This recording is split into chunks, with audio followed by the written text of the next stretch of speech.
everybody, and welcome back to the Star Wars Expanded Universe, never done by Disney or Lucasfilm, whichever way you slice it, Legends. And today, I finish off the Republic comics. The comics that we've been following for a very long time, almost 100 issues. There's only one Star Wars series that's gotten to 100 issues and beyond, and we'll get to that down the line. But for now, we have a couple short stories and some comics to talk about. We have passed episode 3, Revenge of the Sith, and have entered the Dark Times era. So be ready for that. Starting with, I want you to go back to the Clone Wars Adventure comics, the ones that look like Tartakovsky's micro series, the 03 one. And I want you to read the short stories Orders and Descent. Orders is basically just a story about a bunch of clone commandos who rescue a small boy, give him back to the Jedi. And at that instant, Order 66 happens. And they murder the Jedi right in front of the little boy and says, we follow orders or whatever. That was a pretty decent one. I mean, it's short, nothing too great, nothing too grand, but it's interesting to see Tartakovsky's style showing that conflict. We also have Descent, which is on the Wookiee home planet. I'm assuming either before, during the events of episode 3, or after. Like after Yoda leaves the planet, where Chewbacca and Tarful, or whatever his name is, they're fighting the clones who are still attacking the Wookiee home. After this, we have 2 short stories focused on Obi Wan Kenobi on his way over to Tatooine. That being Lone Wolf, A Tale of Obi Wan and Luke Skywalker by Abel G. Pena. This actually came out in 2015, but Abel G. Pena had written it earlier, but then the Disney buyout happened, but they allowed him to release it for free, and so that is this short story. There's not much to say. Right now in this story, Obi-Wan is with literally like a day-old baby Luke on Nar Shaddaa. He's trying to sell Grievous's ship so he can get money so that he can head out to Tatooine. Some dark Jedi arrive. They bring up some really deep cuts like the Janissari sect of Jedi and whatnot and all this other stuff, and that's okay and everything. It's nothing spectacular. One thing that was a really cool connection was, and I completely forgot about this because she's around during Dark Empire, the comic book series with Luke Skywalker. So why wouldn't she be around now? Which is Vima Sunrider. So tying in the Tales of the Jedi comics to right here, right now. So having her in was really interesting. The story is overall decent. Do you need it to understand Obi-Wan's character moving forward? No. Do you need to understand the story of the Kenobi novel by John Jackson Miller? No, but it's a fun little thing to read in between. And then after that, we have Star Wars Incognito by John Jackson Miller. This one is much shorter than the previous short story. The previous one was like 100 pages. This is like 20. And we actually focus on a completely different character. So it's this alien character. Obi-Wan is referred to as Stranger. But overall, I don't want to spoil it for you because it's so short. But it's a pretty decent little story. And it kind of weaves seamlessly in from the previous story, too. Overall, that is pretty good. Moving on, the third short story we have for you today, which is Missed Encounters by Timothy Zahn. Non-spoiler wise, this is the story. This is where we find out how Thrawn joined the Empire. Now, there was an old version of this short story. I think it was in Star Wars Insiders. where Palpatine is referred to as President Palpatine, because back then they didn't exactly know, but George Lucas in the past had referred to Chancellor Palpatine as President Palpatine. So, with the release of Outbound Flight by Timothy Zahn, which is also a prequel novel that took place before Episode 2, in the back, there was an edited version of that same story. Nothing much has changed except for correcting some things.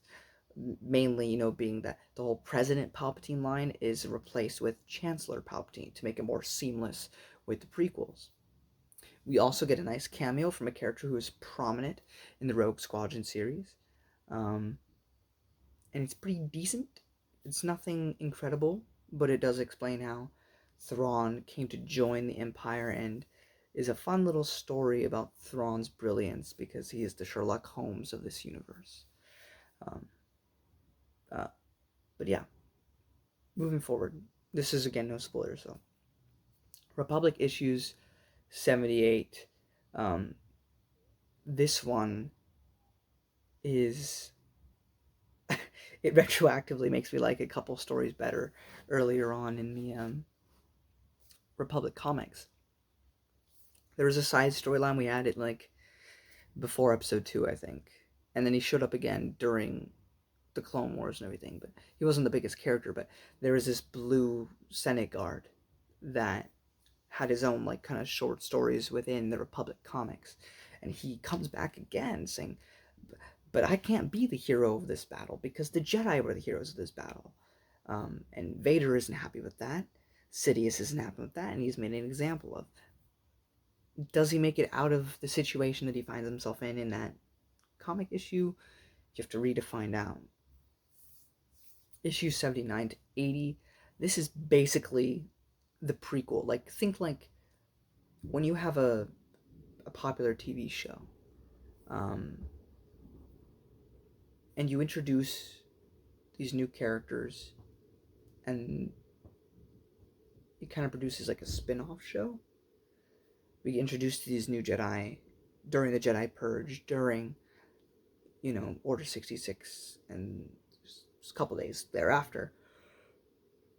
It is interesting, and it's fun to see, even though it's kind of messed up to say. It's fun to see this like dark period, this right after. Like we have a Jedi who survived the Purge, who survived Order 60, or not the Purge, as to say Order 66, and he's screaming at the top of his lungs, like, don't let them take your rights away, don't let them take your freedoms away, and he tries to fight the clone troopers at the Jedi Temple in front of everyone's spectating, and he gets shot down. But overall, this is a good prequel to the comic book issues, which will be titled Dark Times. So, but overall, it's a really interesting start, and I look forward to reading more about that in the future comics. Issues 81 to 83, with the caveat, there's an 8-month time jump within the last 2 to 3 pages. It doesn't really matter that much. I say just read it here because the majority of the story takes place around Order 66. But the last couple pages do take place after, a lot of stories. So you could either be like, you could read it, the whole section except for those last 3 pages. Or you could just read it all in one sitting, knowing that those last 3 pages take place after a couple other stories. Because some of the future stories we're getting into, like with Kenobi and everything, and Imperial Commando, those are not 8 months later. Those are closer within the time frame of episode 3. So you just kind of have to ignore that fact, about the 8 months thing. Or just like stop reading there and then pick it back up later. But it's not that big of a deal. I'm putting here my timeline, frick you. But, yeah, these 3 issues are phenomenal. Jan Durisma giving her 110% with that freaking art, and John Ostrander just,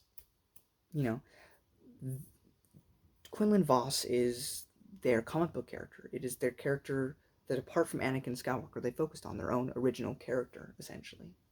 George Lucas's favorite character. And everything we get with him is awesome. This whole 3-arc section is really great. And it's most certainly worth your time. Now, moving forward, I have already discussed back in 2020 the Dark Lord Rise of Darth Vader story and the Kenobi story. So I don't know if I'm going to have a full video dedicated to them, but they will be talked about, whether in a full video or not. I do find it funny that I've kind of reached Kenobi around the similar time frame of the new show coming out. So that's kind of funny. But anyway, that's pretty much it, guys. If you don't care about spoilers, or you're a veteran, stay. If you're not, time for you to go. So, I don't have any notes for any of the previous short stories other than Missed Encounters, because I wanted to mention, because it was great to see him, which is Booster Tarek, a younger, 20 years younger Booster Tarek, who is a great smuggler. I mean, this man literally paints a Star Destroyer red. I mean, he's amazing, and I love that we got to see him, even if it was only for a short bit. We also learned in this book that Thrawn was exiled because he is all for preemptive strikes, stopping threats before they become one, and his whole society is very against that. So he got exiled from his home. We also learn that within the time frame of a week within the events of Episode 3, Vader went on a mission, found the Noghri that we see in the Thrawn trilogy, in that they dedicated their lives, or dedicated themselves to him, which I just thought was crazy.